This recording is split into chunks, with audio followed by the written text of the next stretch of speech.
Good morning friends. स्वागत आहे तुमचं पुन्हा एका प्री मार्केट रिपोर्टमध्ये. तर मग चला जाणून घेऊयात की आज मार्केटमध्ये काय होऊ शकतं ते आधी जाणून घेऊयात की यू एस मार्केट काय म्हणतं आहे. तर यू एस मार्केट शुक्रवारी रात्रीसुद्धा एकदम हायर क्लोज झालेलं आहे. म्हणजेच गेले 8 दिवस ते सलग हायर क्लोज होते, ग्रीनमध्ये क्लोज होते. याच्यामध्ये जर आपण पाहिलं तर आपला इन्फोसिसचा ADR जो आहे तो फक्त डाऊन साईडला क्लोज होता. अदरवाईज बँकिंग स्टॉक जे आहेत तिथले HDFC बँकचा ADR आणि ICICI बँकचा ADR हे दोन्ही हायर साईडलाच क्लोज होते. आता जर आपण पाहिलं तर एशियामध्ये काहीतरी घडामोड घडते, ते म्हणजेच हा जो आठवडा आहे तो इन्फ्लेशन डेटा येण्याचा आठवडा आहे. US, युरोप, चायना यांचे इन्फ्लेशन डेटाच येत असतात. यातला सगळ्यात पहिला इन्फ्लेशन डेटा आलेला आहे तो आलाय चायनाचा. तो एक्सपेक्टेशनपेक्षा जास्त आलाय. त्यामुळे युरोपियन मार्केट्स जे आहेत तर ते सुरुवातीला पडले आणि त्यानंतर ते आता बऱ्यापैकी रिकवर झालेले आहेत. म्हणजेच काय की त्या डेटाला त्यांनी ते रिॲक्शन दिलेलं आहे. आता जर आपण इंडियन मार्केट पाहिलं तर या सगळ्या ग्लोबल क्यूजमुळे, म्हणजे ग्लोबल क्यूज म्हणावे एवढे चांगले नाही आहेत आज, त्यामुळे या सगळ्या ग्लोबल क्यूजमुळे 31 ते 40 पॉईंट गॅपडाऊन मार्केट ओपनिंग दाखवत आहे. आता जर हा सगळा सिनेरिओ पाहिला तर 22,000ची जी लेवल आहे तर ती मार्केटमध्ये फार महत्त्वाची ठरते. आजचं क्लोजिंग जर 22,000च्या खाली झालं तर फ्रेश सेलिंग मार्केटमध्ये पुन्हा येऊ शकतं.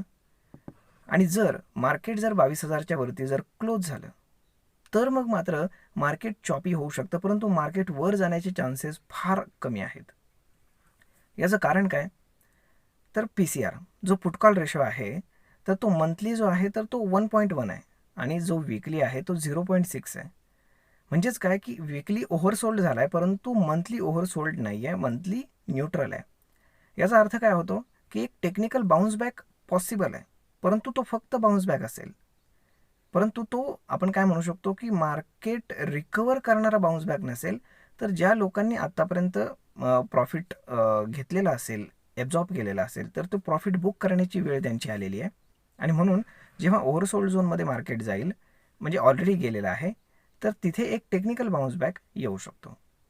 म्हणजेच काय, जर एखाद दिवशी जर मार्केट ग्रीनमध्ये क्लोज झालं तर असं समजण्याचं काही कारण नाही की मार्केटमध्ये बाईंग यायला सुरुवात झाली. त्यामुळे आता थोडंसं कॉन्शियस होऊन काम करा.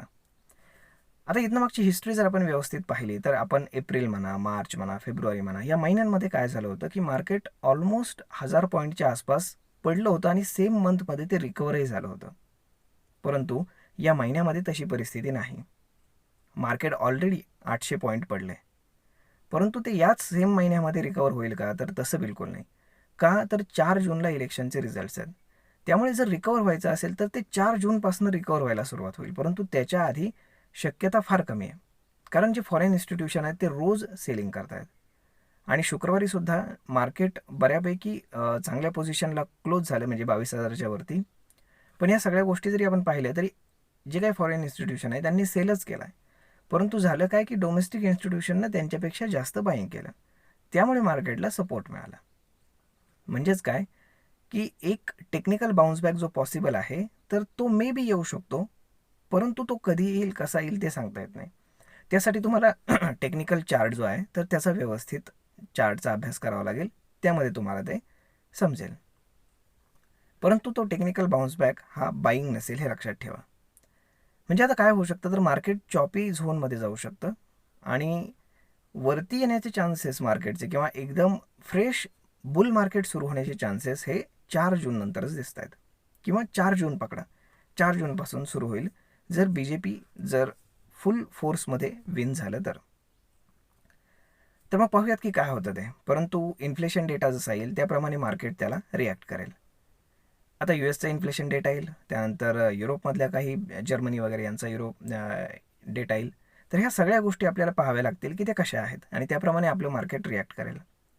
टेक्निकली जर पाहिलं तर मार्केट ऑलरेडी 5% फॉल झालं आहे आणि जे काही एक्सपर्ट्स आहेत त्यांचं असं म्हणणं आहे की मार्केट 6.5 ते 7% अजून खाली येऊ शकतं. म्हणजे 1.5 ते 2% मार्केट खाली येऊ शकतं आणि तिथनं एक बॉटम आउट होऊन मार्केट पुन्हा स्टेबल होऊन वरती जाण्याचा प्रयत्न करेल. परंतु यासाठी अजून वेळ आहे. 4 जूनपर्यंत ही सगळी प्रोसेस घडण्याची शक्यता आहे आणि मग त्यानंतर पुढे मार्केट एक सडन रेंज पकडेल. म्हणजेच आपण काय म्हणू शकतो, either upside either down side. त्यानंतर मार्केट कुठल्याही मधल्या चॉपी झोनमध्ये राहणार नाही, हे लक्षात घ्या.